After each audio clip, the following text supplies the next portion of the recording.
The Ngozi Cadmus Show presents the bridge between faith, entrepreneurship, and leadership.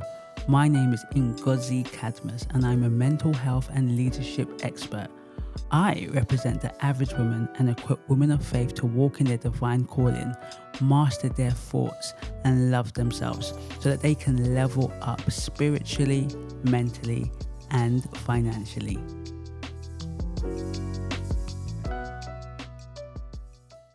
Welcome to the Ngozi Cadmus Show. I am your host, Ngozi Cadmus, and this is episode 21.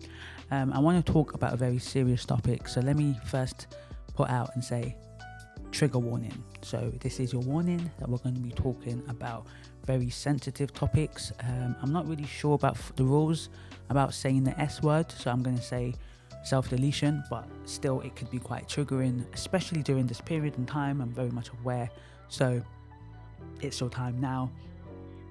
I will have some resources at the end of this video for people that are struggling, more so in the UK. So once I have a bigger global audience, I will look for resources that are for the global audience. So it's going to be a really short podcast actually, because it's not something I want to prolong. I'm not going to be going, I guess, into detail of experiences that I've had in regard to this, but I just want to kind of explain why some people do feel, and why sometimes you feel, suicidal, and from that now following, I would say self-deletion. And I think it's a very difficult subject, especially when you are a believer, because there's so many, obviously, opinions around it, so many things about whether a person that, completes suicide, will they enter into the kingdom? And it's a very difficult and painful conversation for those that struggle with it, and I guess for those that have a family member that struggles with it. I think it's important to understand that when somebody, I can't talk about everybody, someone like myself who has experienced self-deletion thoughts, we call that suicidal ideation, when you're just constantly thinking about ways to harm yourself, ways to end your life. Sometimes what's fueling you isn't the thought of death itself, it's the thought of just not wanting to be around. And in your mind, you can't think of any other alternative. You can't leave the country and just let things be.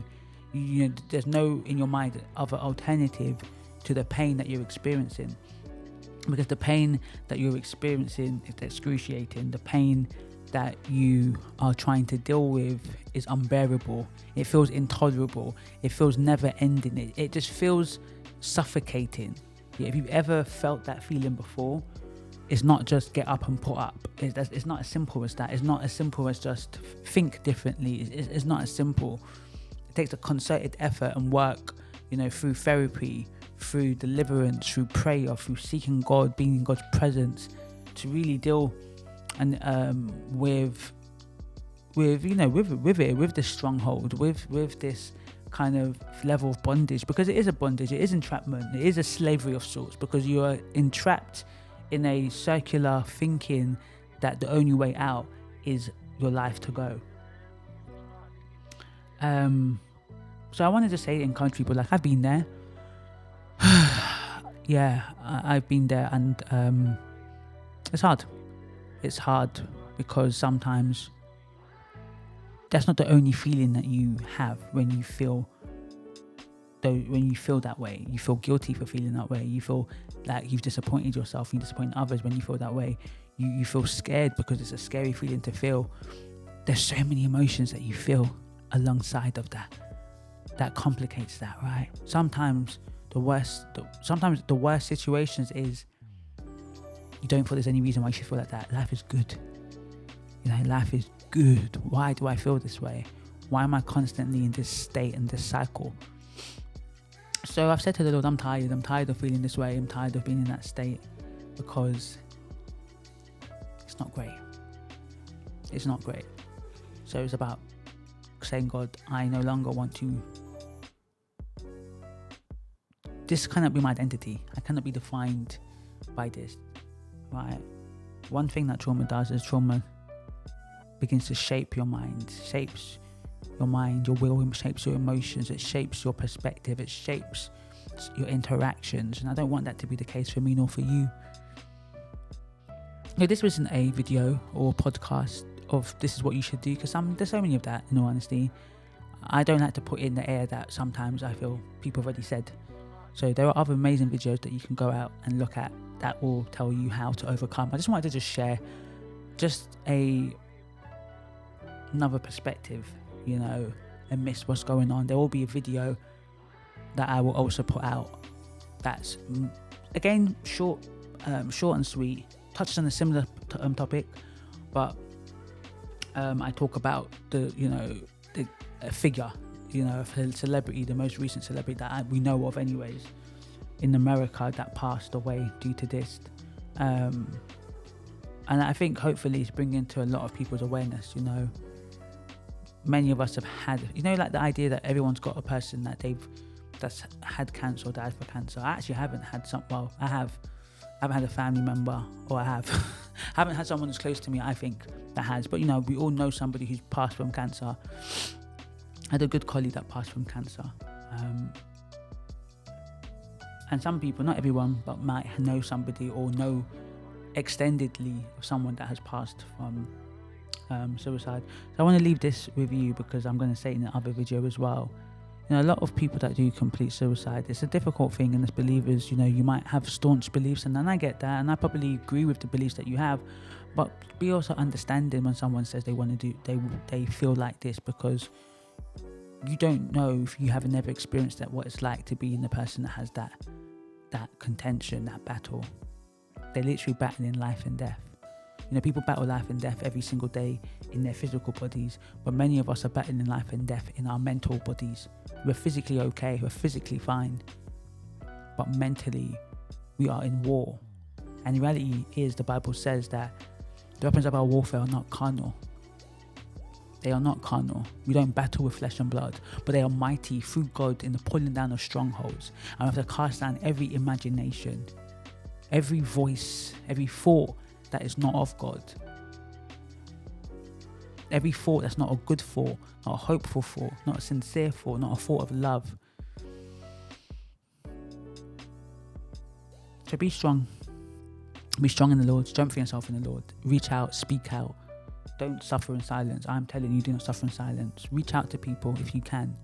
I know you are going through something. I know you are in pain, but reach out to somebody else. Sometimes you haven't got the words to say for your own situation, but sometimes God gives you the words to say for others, and then giving that word to others helps you think about yourself. So I know it's hard in moments when you feel so bad and you're going through so much, but do you want an act of kindness for someone else? You don't know what that other person's going through. If everyone did that for each other, there'll be less lonely people in the world. The issue is that everybody thinks for themselves. I'm going through something, it's all about me, but everyone's going through something. In all honesty, this is not trauma Olympics. It is not struggle Olympics. Everybody has some sort of struggle that they're dealing with. What I think is important is reaching out to people. Reaching out to people despite what you're going through. Because if everyone did that to each other, there'd be less lonely people in this world.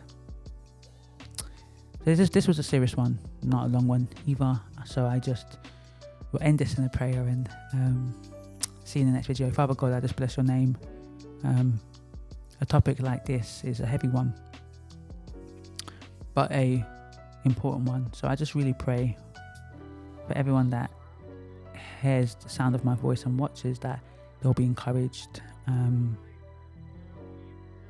They'll be encouraged and supported. I bless Lord, Father God, I just pray that for every single person that watches this video will be encouraged and be supported, and they'll be able to reach out, whether it's to reach out to me, reach out to family members, reach out to some sort of help. Lord Jesus, I pray that the spirit of death will pass over people, and people will live to see New Year's. They will live to see the next day. I thank you, Lord Jesus. I bless your name. Amen.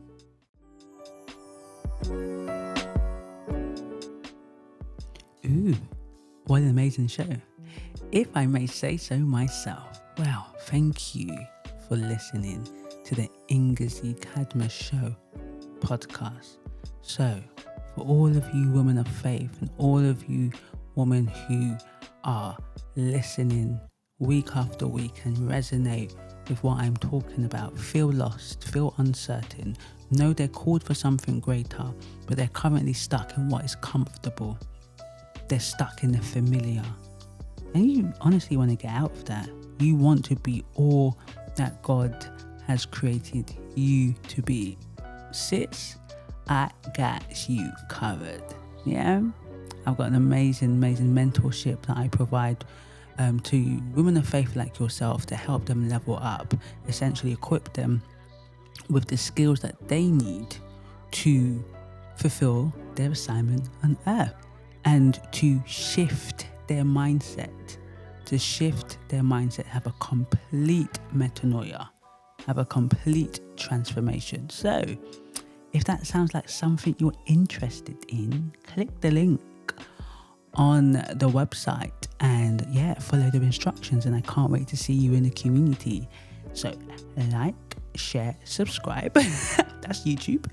But for the podcast lovers, download it, share it, tweet it, review it, all of that good stuff, and I shall see you in the next podcast.